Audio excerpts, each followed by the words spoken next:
o nosso palestrante de hoje, o nosso segundo palestrante da noite, o Diego Rangel.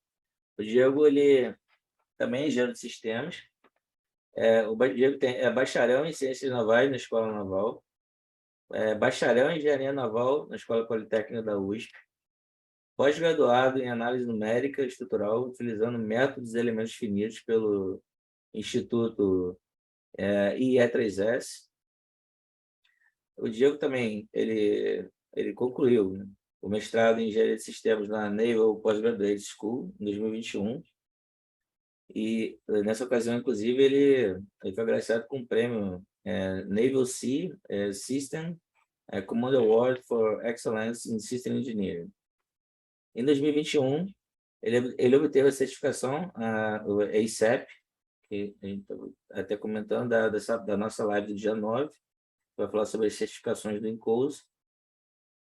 Então, ele obteve a certificação através da equivalência acadêmica pelo mestrado, né? O Diego, ele é oficial do Corpo de Engenheiros da Marinha. Ele serviu no Centro de Projetos Navais, CPN, na Empresa de Gerenciamento de Projetos Navais, ENGEPRON, e atualmente ele exerce funções de engenheiro de sistemas na diretoria de gestão de programas da Marinha, DGPEM. Seja bem-vindo, Diego. Muito obrigado pela presença. Muito obrigado, Roberto. Boa noite a todos que nos acompanham. É um prazer estar aqui falando sobre engenharia de sistema, né, com uma plateia tão seleta.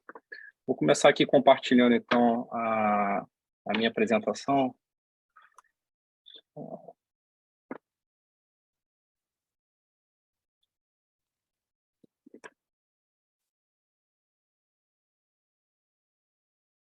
Consegue me ver, Roberto? Consegue ver minha tela?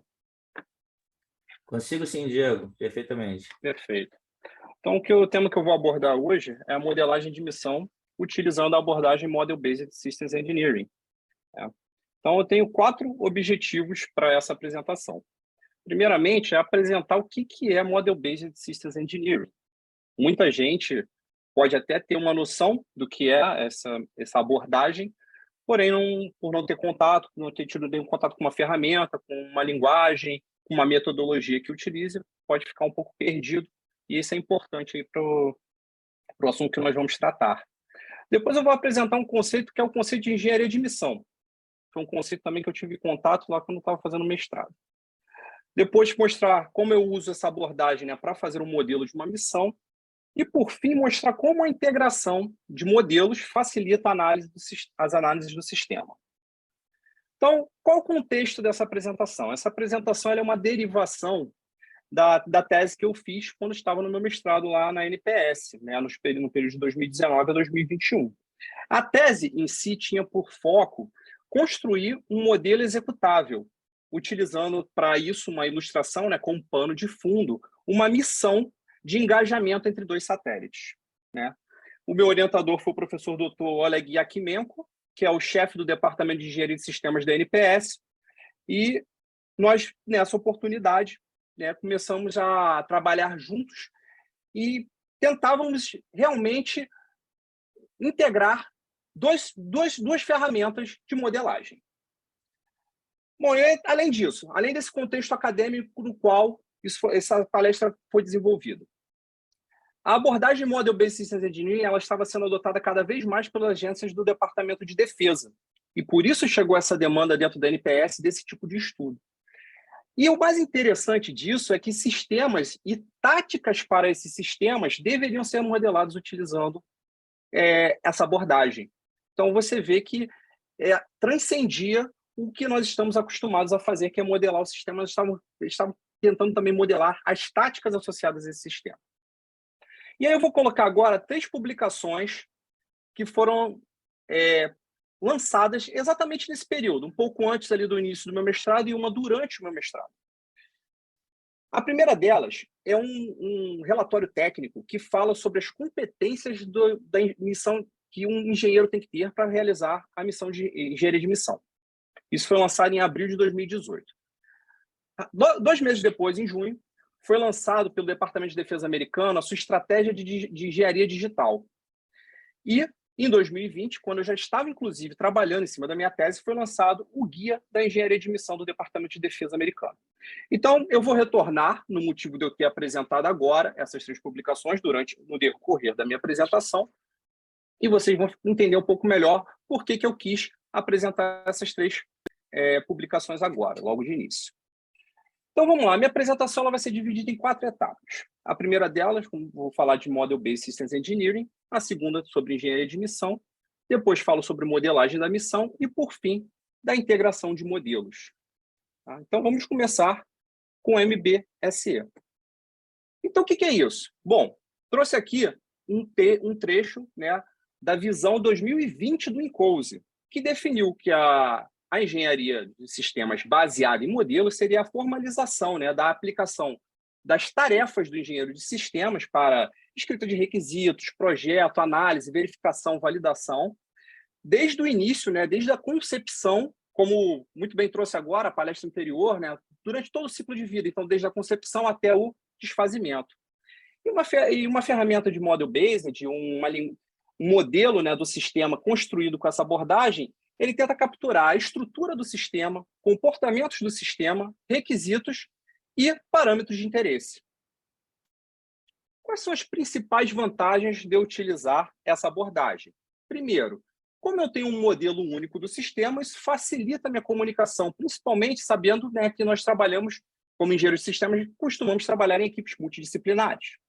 Depois, essa abordagem é menos suscetível à introdução de erros, porque toda a informação está concentrada no mesmo modelo. Além disso, como eu tenho ali um repositório que vai desde o meu requisito até a especificação do meu sistema, eu tenho a rastreabilidade de tudo que eu fiz para projetar esse sistema. Além disso, é comprovado o aumento da produtividade quando você utiliza essa abordagem, e o melhor de tudo, esses modelos eles são escaláveis e são reutilizáveis.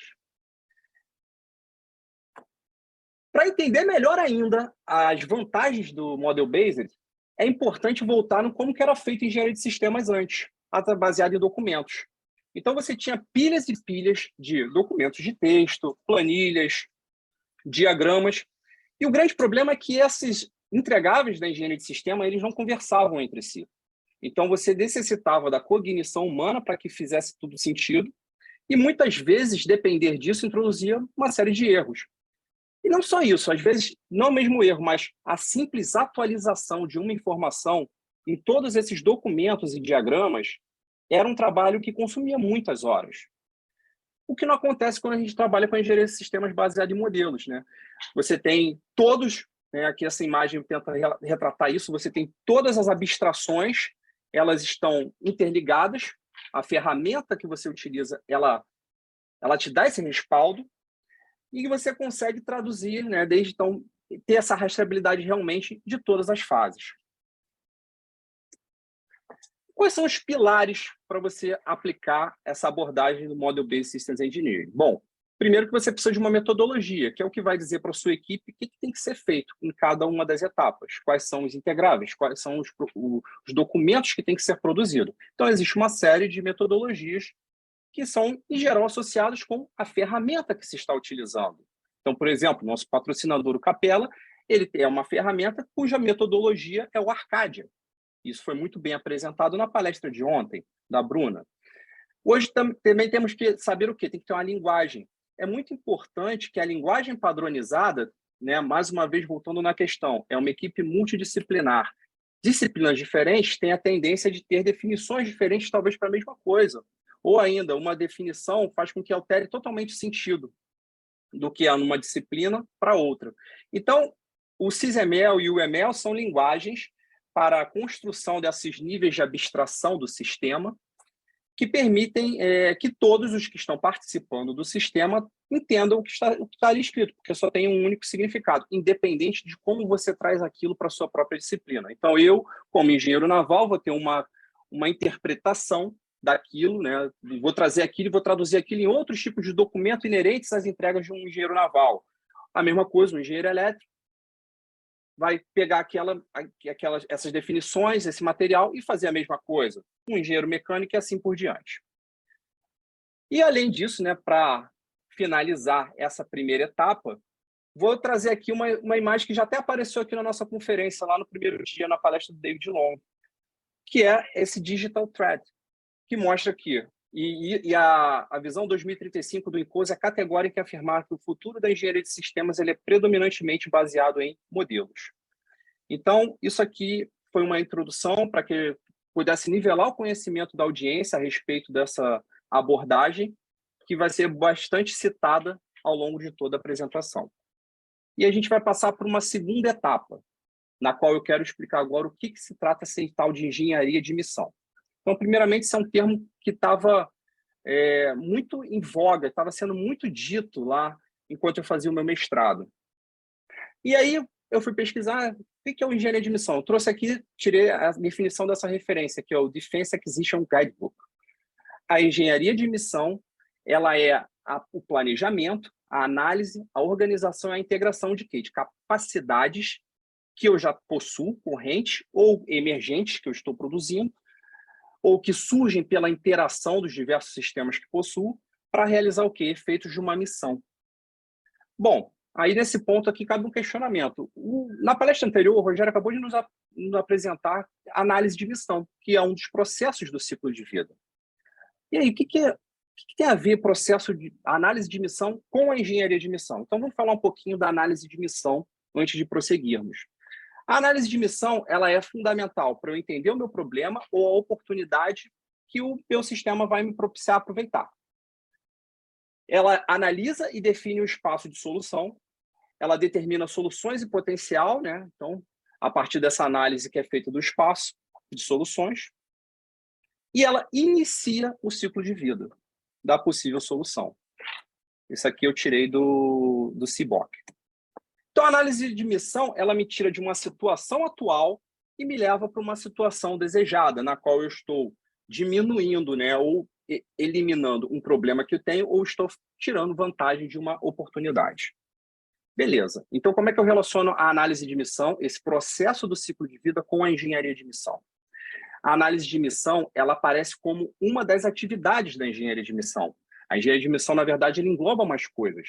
Gerenciamento tecnológico, desenvolvimento de modelos, que é o tópico da nossa apresentação, análise de alternativas, as capacidades que vão dar suporte, capacidades dessas na questão logística, boas práticas da indústria e gerenciamento de recursos.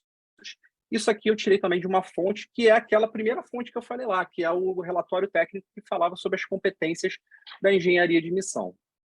Beleza, mas nós estamos numa conferência de engenharia de sistemas. Então, onde entra a engenharia de sistemas nisso tudo?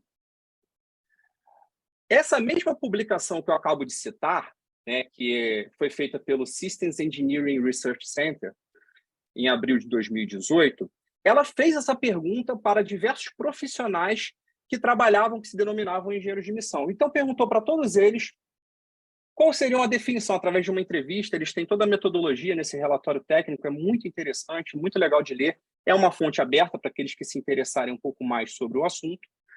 E aí ela perguntou para todos esses entrevistados, todos os participantes, o que é engenharia de missão. Então, teve gente que falou assim, olha, a engenharia de missão ela é engenharia de sistema com um tempero a mais, uma coisa a mais. Teve gente que falou, não, engenharia de missão é engenharia de sistemas de sistemas.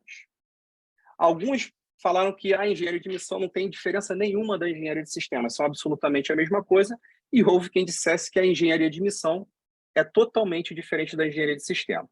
Então, longe de mim, né, diversos profissionais que trabalham com engenharia de missão não chegaram a um consenso, longe de mim querer ser aquele que vai bater o martelo e definir qual é a melhor definição da engenharia de missão. Porém, também não vou deixar vocês sem resposta. Eu vou trazer aqui, na minha opinião, qual é a melhor definição que eu encontrei nesse meu estudo.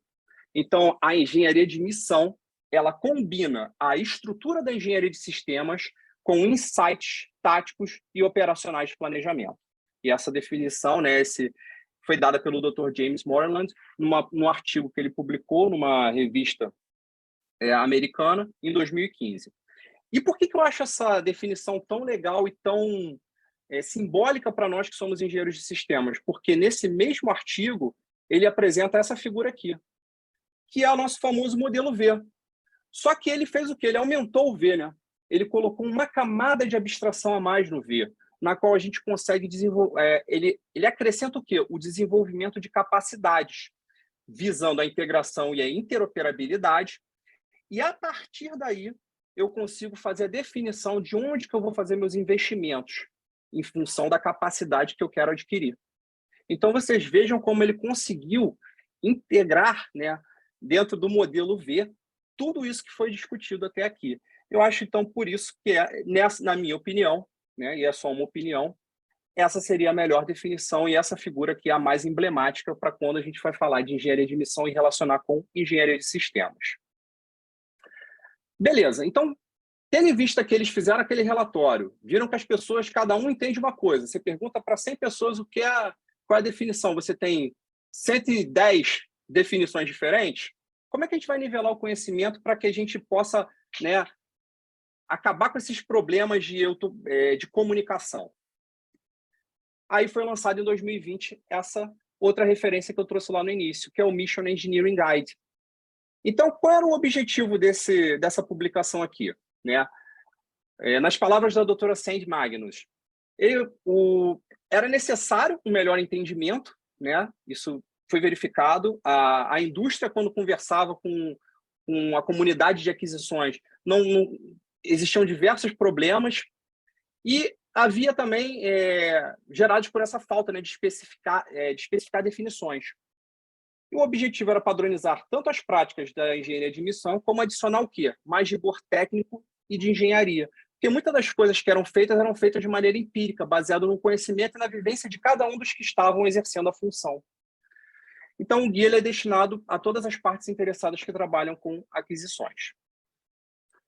E nesse guia, eu acho que do que eu posso tirar e o que eu levei aí para aplicar durante a minha tese é que a missão ela é tratada como um sistema de sistemas. A missão. Então, quando eu for criar um modelo da missão, eu não estou pensando no modelo de um sistema que vai cumprir uma missão. Eu estou pensando no modelo de sistemas que vão ser empregados para cumprir uma missão.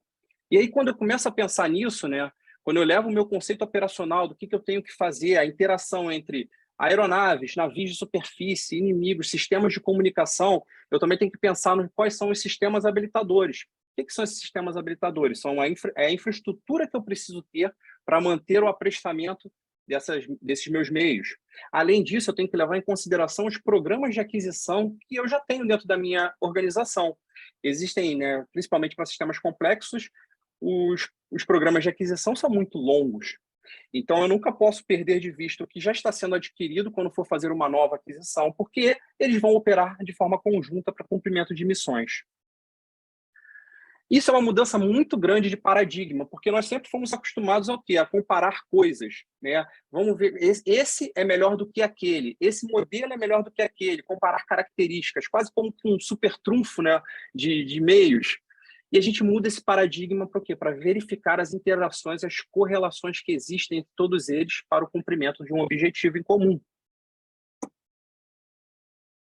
Então, com isso, né, é muito importante, isso aqui também é outro extrato lá do guia, é muito importante definir e selecionar muito bem o quê? O cenário que vai ser utilizado para analisar e dentro desse cenário pegar uma vinheta, né, que seria uma pequena parte do cenário pode ser dividido em diversas vinhetas e isso vai crescendo, que chega a uma... Enfim, não querendo me aprofundar muito, mas estou trazendo esse trecho por quê?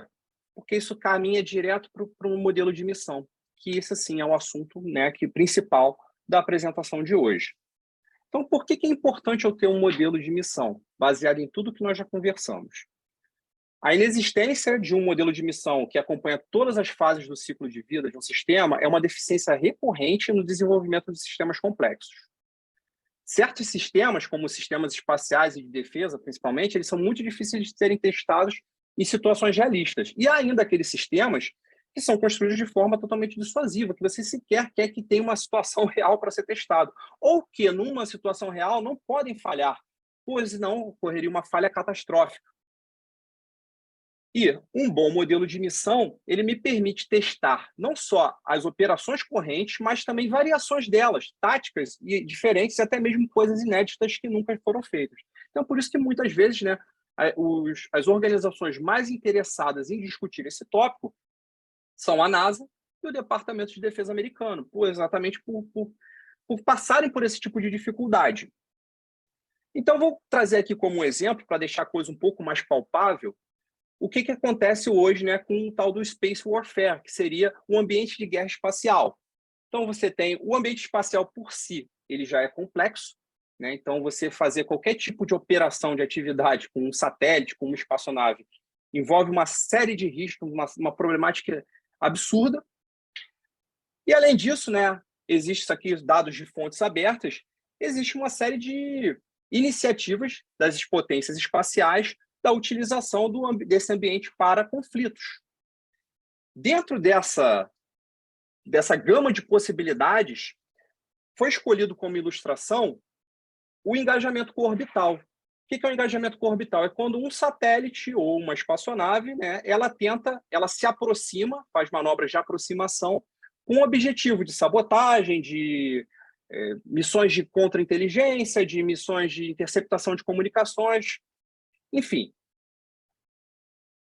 E a partir desses dados, né, dessas fontes abertas, o que eu fiz? Eu desenhei uma missão, um pano de fundo, para poder servir de exemplo de modelo. Então, vamos imaginar aqui que eu tenho 2 satélites, né? Um seria o satélite atacante, seria o que está tentando se aproximar do outro, que simplesmente quer manter suas operações e a sua única forma de defesa vai ser evitar a colisão. Só que isso aí, né? Então, por si só, já podemos considerar até que são sistemas de sistemas, porque eu tenho que considerar elementos externos, como o Sol, como outros satélites que possam estar orbitando próximo, bem como as estações de terra.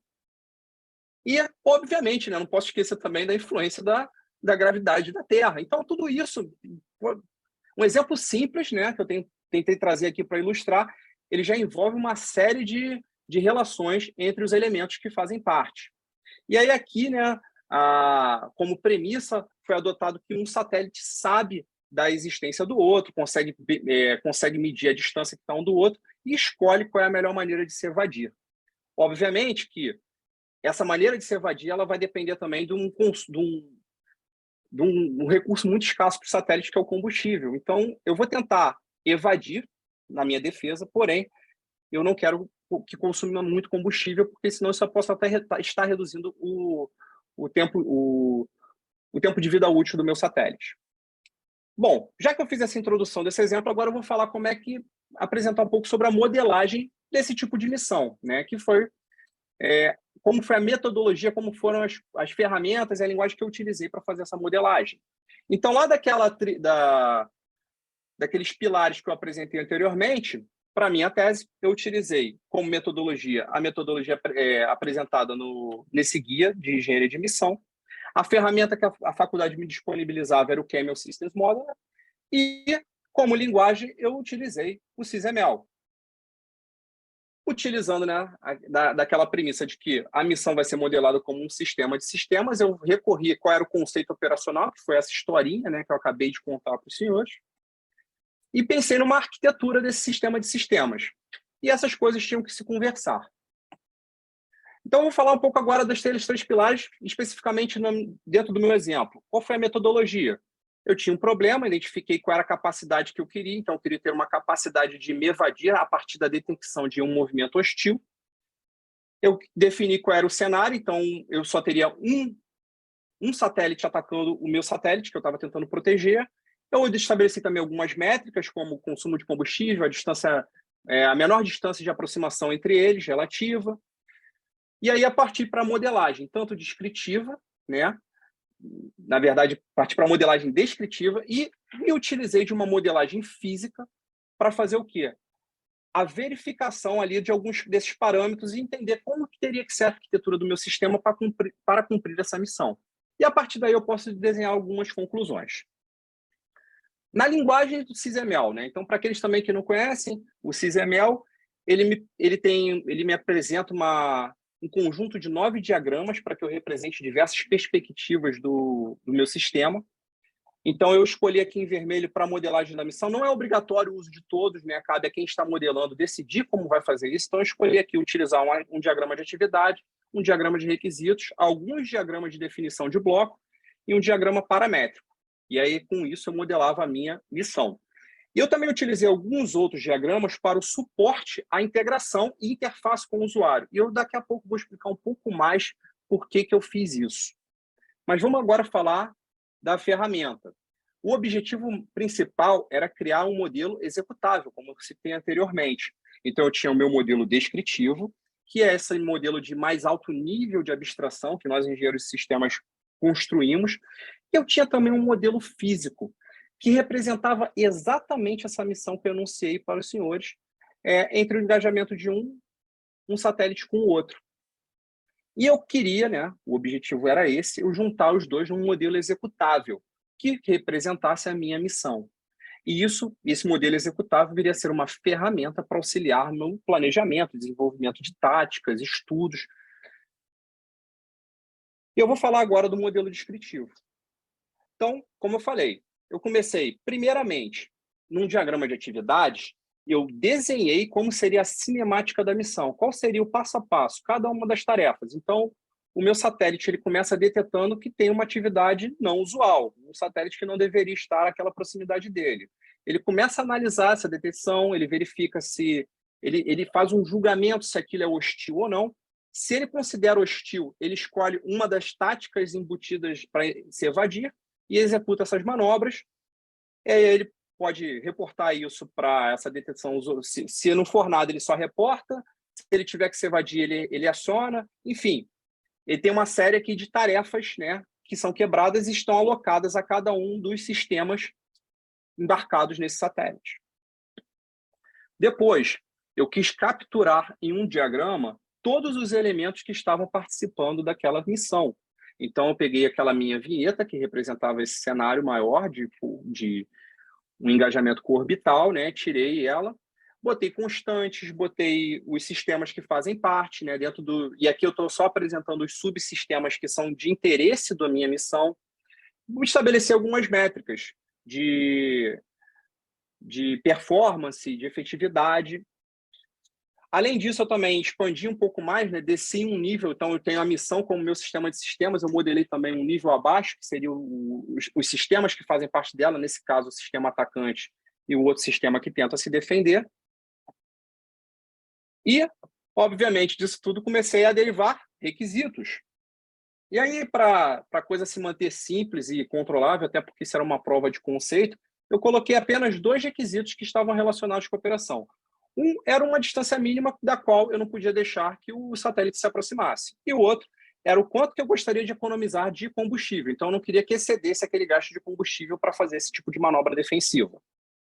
E elas são propositalmente antagônicas. Se eu não tenho preocupação com o meu combustível, é só eu me evadir, depois eu volto para a minha posição e não há problema.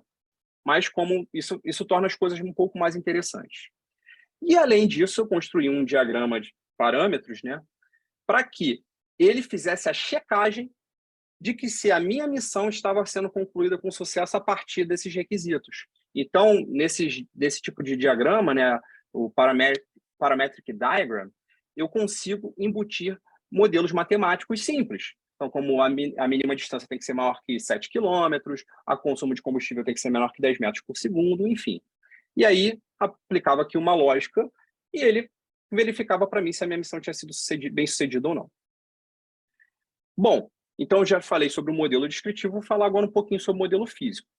Bom, obviamente que esse cenário e toda essa contextualização, ela tem sua relevância pelo ineditismo, né, e ser um ambiente muito complexo, mas também tinha um fator que me favorecia, que era a questão de que havia um modelo de alta fidelidade desenvolvido já dentro do departamento de engenharia de sistemas que eu podia utilizar dentro do meu modelo descritivo. Porque era exatamente isso que nós queríamos verificar. Bom, é óbvio que a gente consegue ver que geralmente essas ferramentas têm algum tipo de solver embutido que faz cálculos simples, mas será que a gente consegue colocar e reproduzir com a mesma fidelidade de resultados um modelo mais complexo desenvolvido no ambiente do Simulink? Então, eu peguei esse modelo e aí qual foi a minha tarefa principal trabalhando com o modelo físico? Identificar quais eram os parâmetros principais de entrada vocês podem ver aqui que estão associados com blocos do meu diagrama, do meu modelo descritivo, e quais eram os meus parâmetros de interesse para que eu traçasse conclusões a respeito da missão. Então, foi basicamente, né, o que o engenheiro de sistemas tem que fazer. Não ter aquele conhecimento profundo a respeito, tratar aquilo, mas conseguir integrar as interfaces, né, entre os dois modelos. Então, eu sabia o que eu precisava, o que eu tinha que enviar para ser analisado e sabia o que eu tinha que recolher para que eu pudesse favorecer as minhas análises. E aí, nesse ponto, é o gancho para que eu comece a falar da integração de modelos, né? E por que isso era muito interessante para a tese. Por que nós queremos integrar modelos? Bom, com isso eu trago a última referência que eu falei lá no início. A estratégia de Digital Engineering do Departamento de Defesa americano, ela tem 5 objetivos. Eu vou ressaltar aqui dos 5 objetivos esse daqui, que é formalizar o desenvolvimento, integração e uso de modelos. Isso casa muito bem com o que nós vimos que o Enclose falou para a sua visão de 2035. Além disso, eu vou trazer agora um trechinho aqui segmentado de conclusões, né, que eu tirei aqui dessa que é uma bíblia do SysML, né, que é o Practical Guide to SysML do Friedenthal, que é o seguinte: o meu modelo descritivo ele é um nível mais alto de abstração. Então, eu tenho aqueles meus diagramas estruturais, eu tenho meus diagramas de requisitos, muito textual e tudo mais. Mas, associado a isso, ele é um modelo que ele captura, né? Ele consegue capturar propriedades e performances críticas para o meu sistema.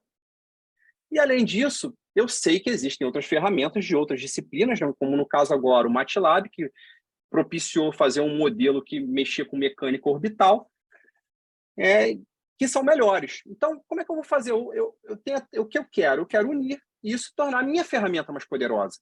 Então, o que eu posso fazer é usar o meu modelo, né, para fornecer os inputs necessários para a análise dessas outras ferramentas e registrar esses outputs. Isso se torna ainda melhor quando eu consigo, quando isso não depende, né, de uma interface humana, alguém que pede, que você transmite os inputs, passa, porque eu posso ter uma introdução de erros e inconsistências. Quando um modelo conversa com o outro, temos a certeza de que isso não vai ocorrer. Além disso, né, eu peguei essa fonte, que foi uma palestra que foi apresentada, inclusive, numa conferência do Enclose Internacional, no qual mostra a maturidade do Model Based Systems Engineering. Então, a gente começou com modelos desenvolvidos que não tinham um padrão de linguagem, depois os modelos começaram a ser fruto de um processo de utilização de uma linguagem padronizada, depois os modelos eles já estavam facilitando cada vez mais a execução das atividades de engenharia de sistema, e hoje a gente se encontra nesse nível de maturidade no qual a gente quer integrar modelos com modelos de outras disciplinas. Então, vocês podem ver que a visão do Enclose, a publicação do Departamento de Defesa americano, o grau de maturidade atingido pela ferramenta, pela metodologia de Model Based, tudo isso converge para o quê? Para o que nós estamos falando agora, que é fazer uma modelagem de missão integrando modelos de diferentes disciplinas. Como é que eu fiz essa integração? Eu arrumei um espaço em comum para que os dois modelos pudessem tanto escrever quanto ler suas variáveis, né? O modelo principal era o modelo descritivo. Esse era o modelo que chamava a simulação, esse era o modelo que comandava o outro, né?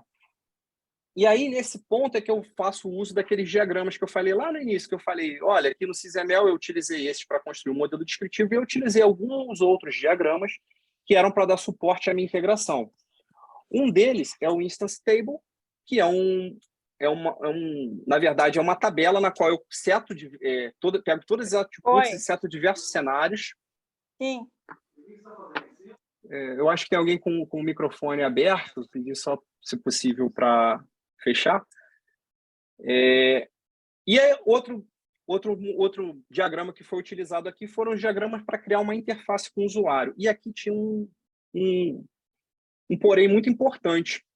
A gente sabe que muitas vezes quem cria as simulações e quem cria os modelos não é o mesmo que estabelece as táticas e as estratégias.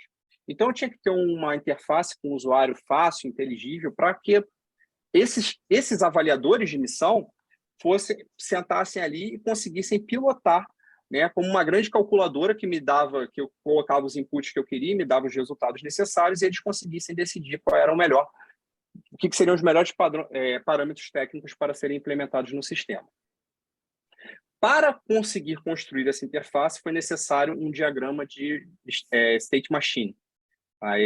Aqui, na verdade, o state machine ele representa comportamento, né? Ele tem essa função de representar o comportamento de um sistema, mas ele estava representando apenas o comportamento do controle da minha simulação. Então, para vocês verem como que eu posso estar dentro do mesmo modelo, né, que concentra um monte de informação, eu tenho vários níveis de abstração, né, do meu sistema, da minha missão, do simulador que simula a minha missão. Então, eu achei interessante ressaltar esse ponto aqui. Né? E aqui vocês podem ter também uma ideia de como que ficou essa interface com o usuário. Né? Eu podia começar a simulação com os parâmetros default, eu podia simular mexendo em outros parâmetros aqui e fazer uma simulação nova, eu podia plotar a minha trajetória, isso era muito interessante porque eu conseguia trazer toda aquela gama de recursos gráficos do MATLAB para dentro da minha ferramenta de Model Based e verificar, né? Aqui no caso, até nesse exemplo, a missão falhou porque o satélite atacante conseguiu chegar próximo, né? Conseguiu chegar mais próximo do que estava estabelecido no requisito. Enfim, e aí ele me avisa, ele me sinaliza que a missão falhou e qual foi o requisito que fez com que ela falhasse. Então, como é que eu uso isso aqui agora, né? Voltando para o tema principal, a modelagem da missão. E agora, como é que eu uso essa ferramenta que eu acabei de construir? Eu pego, né, aquela tabela, eu gero 104 situações iniciais, mas poderiam ser 1000 situações iniciais, de posições diferentes. Aí, a partir delas, eu vou simular todas elas e vou ver o que acontece. E aí, o que é interessante? Surge um comportamento emergente. Olha, estou verificando aqui que tem um plano, que é o plano crítico, que é o plano em que todas as vezes o meu satélite perde. Então, eu vou estudar mais a fundo este plano. E percebe que isso não era fácil de deduzir de início. Então, a partir disso, eu faço uma análise de sensibilidade de um parâmetro relevante, né? Então, aqui eu escolhi o intervalo de atualização, porque dentro da lógica de evasão, o satélite que estava se evadindo, ele verificava, né, de tempos em tempos a posição do outro e se reposicionava. Se eu faço isso muito rápido, eu consumo muito combustível, né? Se eu tenho um intervalo pequeno. Se eu tenho intervalos maiores, é melhor, porque eu estou economizando combustível e eu estou vendo o que ele está fazendo. Então, eu estou deixando ele gastar o combustível dele e estou economizando o meu. Então, o que foi vendo aqui? Eu comecei com intervalos de 270 segundos, e não teve melhora, intervalos de 180 não teve melhora, intervalos de 90 começou a ter melhora, e aí depois, para intervalos de 30 segundos, ele começou a falhar pelo outro requisito, que era o requisito de consumo de combustível. Então, aqui chegou num ponto que também não estava legal. Então, o que isso vai fazer? Né?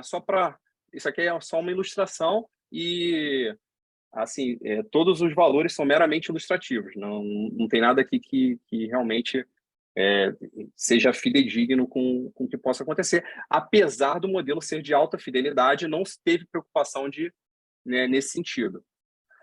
Eu posso pegar, então, e posso revisar os meus requisitos, ou posso definir novos requisitos, ou posso mudar a tática que está embutida de evasão. Então, isso aí auxilia muito, né, a equipe de projeto para alterar uma arquitetura em função dessa simulação da missão.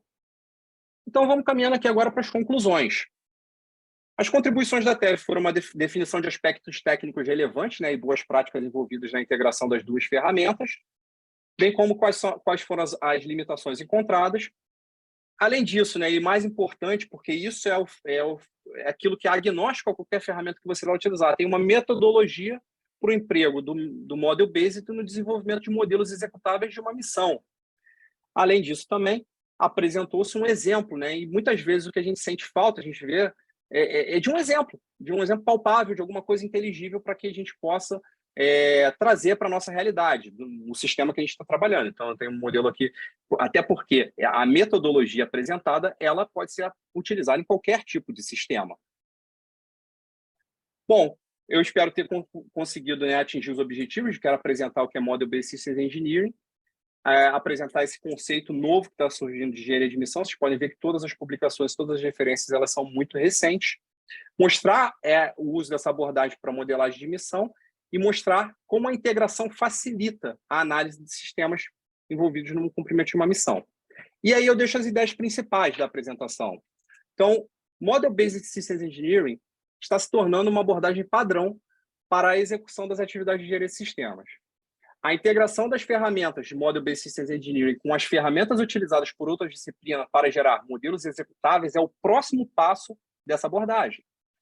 Modelos executáveis são importantes ferramentas para a análise de sistemas com alta complexidade, porque eles mostram esses comportamentos emergentes que a gente, a princípio, não consegue enxergar ou que são muito difíceis de prever. O seu uso com ênfase em missões possibilita uma análise holística, né? E, além disso, essa abordagem, ela une e faz uma ponte entre aquelas partes interessadas que são mais técnicas, aquelas partes interessadas que são mais operativas. Ela realmente coloca todo mundo, traz todo mundo para a mesa para gerar a melhor solução. E o uso desse tipo de abordagem oferece o quê? Uma nova perspectiva sobre o problema complexo, o que possibilita uma solução mais inovadora e mais adequada, né? Então, sempre que você tem uma ferramenta e uma nova perspectiva, você consegue ter uma solução, consegue chegar a novas conclusões, traçar novas conclusões e talvez chegar a melhores soluções, né? E aí finalizo com essa citação que eu gosto muito, né? Que diz que, basicamente, que se você só tem um martelo, você vai enxergar todos os seus problemas como pregos. Então, é muito importante que você faça uso de diversas ferramentas e de diversas abordagens para tratar de um problema, para ter essa visão mais holística. Mas queria lembrar também que é importante aplicar o pensamento crítico em todos os resultados que saem dessas ferramentas, né? Lembrando sempre que não basta se fazer a simulação, você tem que saber interpretar esses resultados.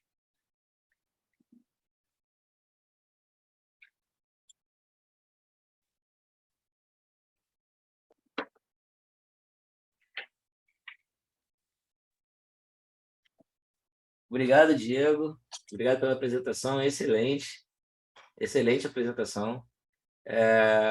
A importância do Model-Based System Engineer, o alinhamento dessa ideia com a visão 2035 do Enclose, né? E esse paradigma de engenharia de missão com engenharia de sistemas, interessantíssimo. Parabéns, uma excelente apresentação. Muito obrigado, muito obrigado. Muito boa mesmo. Nós temos algumas perguntas. Preparado? Então, vamos lá, vamos para essa batina. A primeira pergunta: a literatura técnica diferencia simulation de wargame, e ambos se sustentam em modelos. Simulação tende a trazer as táticas, técnicas e procedimentos de comando e controle doutrinário, exigindo raciocínio dedutivo e modelos analíticos. Wargames tendem a ser mais abertos, permitindo raciocínio abdutivo ou modelos retóricos. Diante disso, o uso de wargames pode contribuir para um efetivo MBSE. O emprego dos wargames em Newport, US Naval War College, além do aspecto educativo, tem aplicabilidade no Model-Based System Engineering? Olha, Roberto, eu agradeço a pergunta e, com certeza, eu acho que está alinhado exatamente com isso. O que acontece? Quando você tinha um wargame, geralmente quem participa do wargame é o setor operativo. O setor técnico fica de fora desse wargame. Isso talvez cause um certo prejuízo que essa abordagem Model-Based System Engineering tenta suplantar. É uma ponte, realmente, né, como eu digo na apresentação, uma ponte entre aqueles que são os operadores e aqueles que são os desenvolvedores do sistema, que facilita a comunicação. Então, eu acredito que você trazer para dentro do Model-Based, e essa é a ideia da modelagem da missão, essa ideia do wargame é o que vai fazer com que a gente consiga desenvolver sistemas cada vez mais bem-sucedidos. Excelente. Excelente. Próxima pergunta. Na sua opinião, qual a maior vantagem da adoção da abordagem Model-Based System Engineering em projetos de sistemas complexos? Olha, Roberto, essa pergunta ela conversa muito com a minha resposta anterior. Na minha opinião, e aí também é minha opinião mais uma vez, né? Eu não li nada, mas o que eu pude perceber é que facilitem muito a comunicação. Às vezes, você nem adotar totalmente a abordagem Model-Based, né? Porque eu preciso das três coisas. Para ser Model-Based, eu preciso da metodologia, eu preciso da ferramenta e eu preciso da linguagem.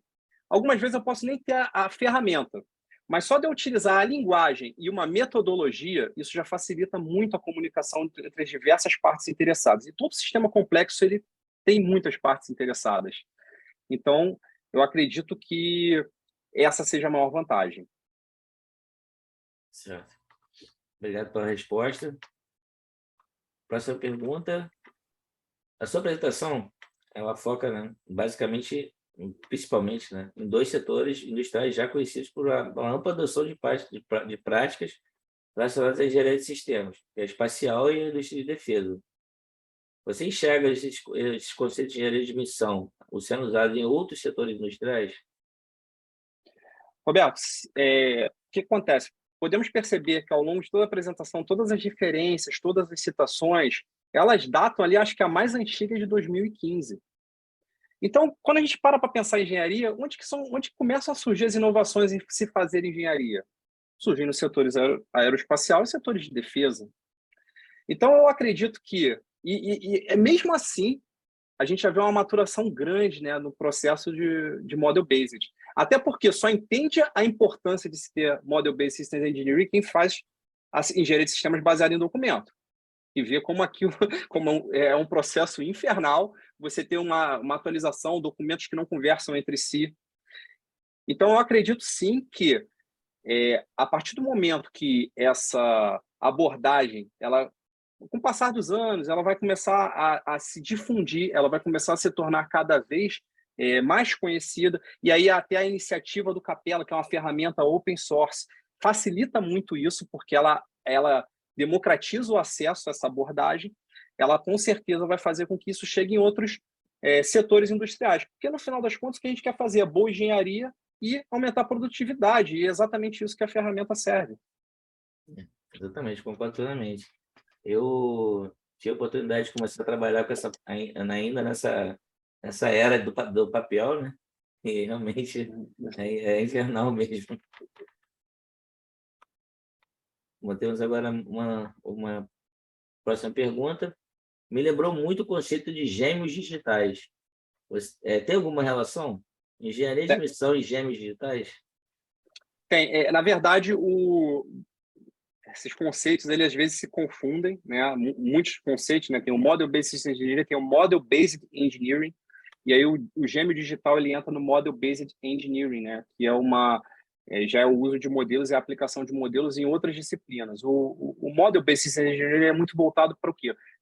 É uma abordagem para que a gente realize as tarefas da engenharia de sistemas, que são o levantamento de requisitos, diagramas lógicos estruturais, alocação dos requisitos, tarefas de verificação e validação. Quando você tem um gêmeo digital, ele vai ter ali outras funções e tarefas. Então, obviamente que a ideia por trás é uma ferramenta digital que vai auxiliar na execução de tarefas de engenharia. Essas ideias se conversam, mas eles não são a mesma coisa, né? Eu acho até que o gêmeo digital está um nível acima, né? É um modelo mais fidedigno. Na verdade, é o contrário. O Model-Based ele é um nível de abstração mais alto e o de gêmeo digital não, já é um modelo mais perfeito do sistema. Perfeito. Rangel, primeiro-tenente Caldas, eu conheci bem você aqui. Rangel, primeiramente, parabéns pela apresentação, meu amigo. Gostaria de fazer duas perguntas. Existe alguma aplicação da modelagem de missões como input para o projeto de sistemas? Desculpa. Existe alguma aplicação da modelagem de missões como input para o projeto de sistemas? Por exemplo, é possível modelar um conjunto de missões desejadas e utilizar esses modelos para definir os requisitos de um sistema que tenha as capacidades para realizar essas missões, um navio, um submarino, uma aeronave, etc. Sim, a resposta é sim. A ideia é exatamente essa, que a gente consiga, já desde as fases mais preliminares, onde estão se definindo os requisitos, já consiga verificar comportamentos emergentes, né? Vou até fazer um parênteses aqui, comportamentos emergentes, talvez eu estou falando muito esse termo, pode ser que tenha alguém na audiência que não tenha familiaridade com o termo, é aquele comportamento que surge no sistema quando você coloca todas as partes, né? A gente tem aquele mantra de falar, não, porque o sistema ele é mais do que a soma de suas partes, E esse mais é exatamente isso. E são coisas que são difíceis de prever, né? Acho que isso ficou muito claro na apresentação que nós tivemos na terça-feira. Então, exatamente, você ter esse modelo de missão, e olha só o mais interessante, ele permite não só eu testar um sistema que eu tenho, que eu quero ter, mas um sistema que eu já tenho. Posso verificar, e se essa nova missão surgir, eu tenho esse sistema com esses parâmetros, será que ele ainda cumpre essa missão? O que eu tenho que fazer? Qual é a modernização que eu tenho que ter para que ele possa cumprir esse novo cenário que se desenrola? Então, o Model Based Systems Engineering ele é sempre o quê? Escalável e reutilizável. Então, eu posso ter aquele modelo de missão, que é uma atribuição da minha organização, e eu posso estar sempre ali dando novos inputs, ou conforme a missão também muda de características, eu posso estar fazendo alteração nele, reutilizando o meu modelo. E uma segunda pergunta, né? Essa ferramenta de Model Base que você utilizou para modelar a sua missão, tem integração direta com o MATLAB e Stateflow? Ou você teve que implementar essa interface?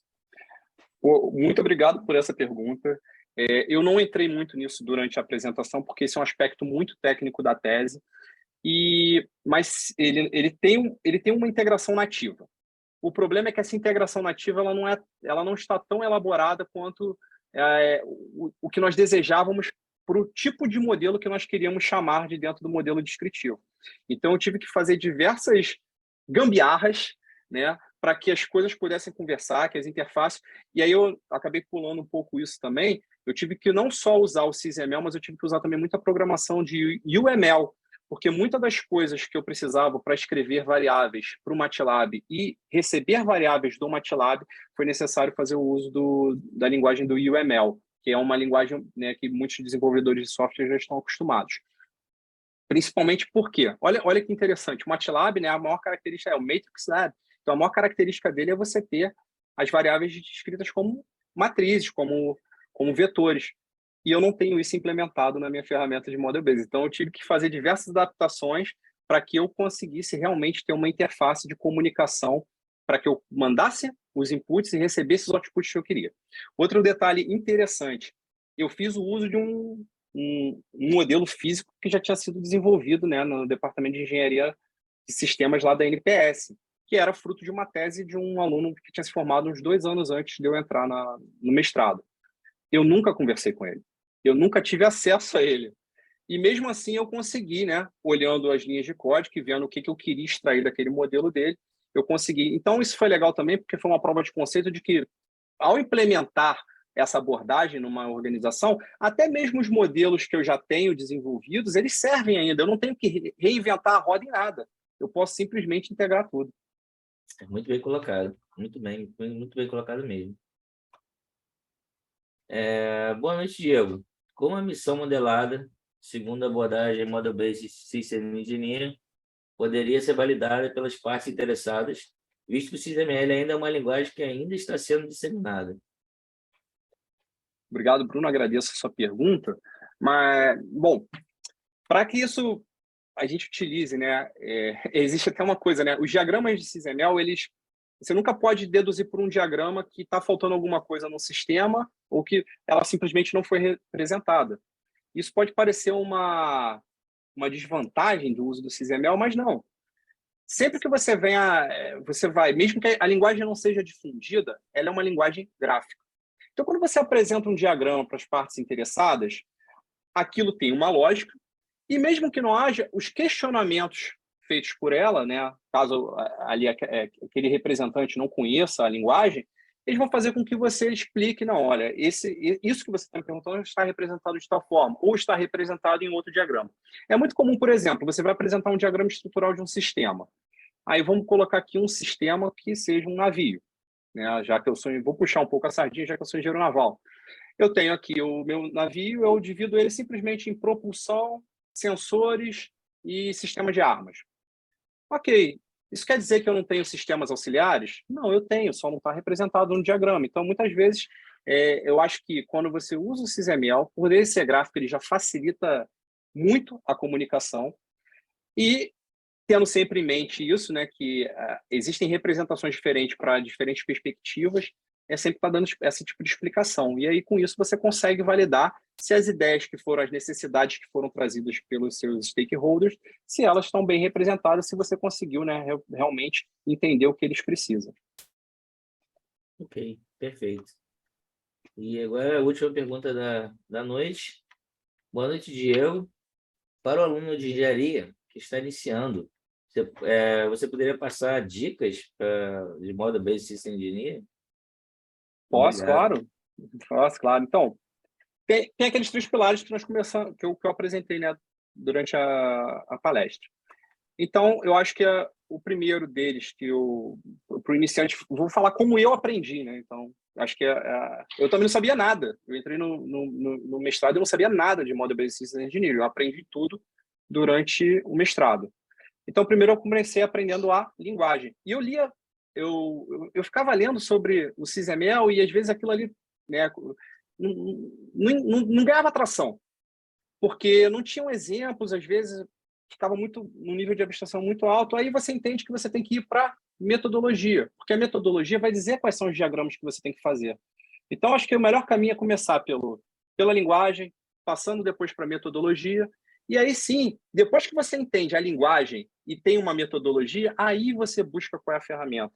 E hoje em dia, para os estudantes de engenharia de sistemas, temos aí a ferramenta open source do Capella, que facilita muito o aprendizado. Então, você pode fazer o download da ferramenta e ir aprendendo, além de que eles têm muito material disponível, até mesmo em português, na internet. Então, a Bruna colocou isso muito bem ontem, achei interessantíssimo, muito boa a apresentação dela. Então, eu acho que essa aí fica a dica, né? Começar pela linguagem, procurar uma metodologia, ou até mesmo se você não concordar muito com uma metodologia, a metodologia pode ser adaptada, fazer o tailoring, né, dela para o que você quer representar e finalizar aí com uma escolha de uma ferramenta realmente para criar o seu modelo. Perfeito, Diego, perfeito. Excelente apresentação, excelentes respostas também. Tenho certeza que todo mundo gostou muito. Muito obrigado pela presença, por ter aceitado o nosso convite. Eu E que você, agradeço, Roberto, a oportunidade. Muito obrigado.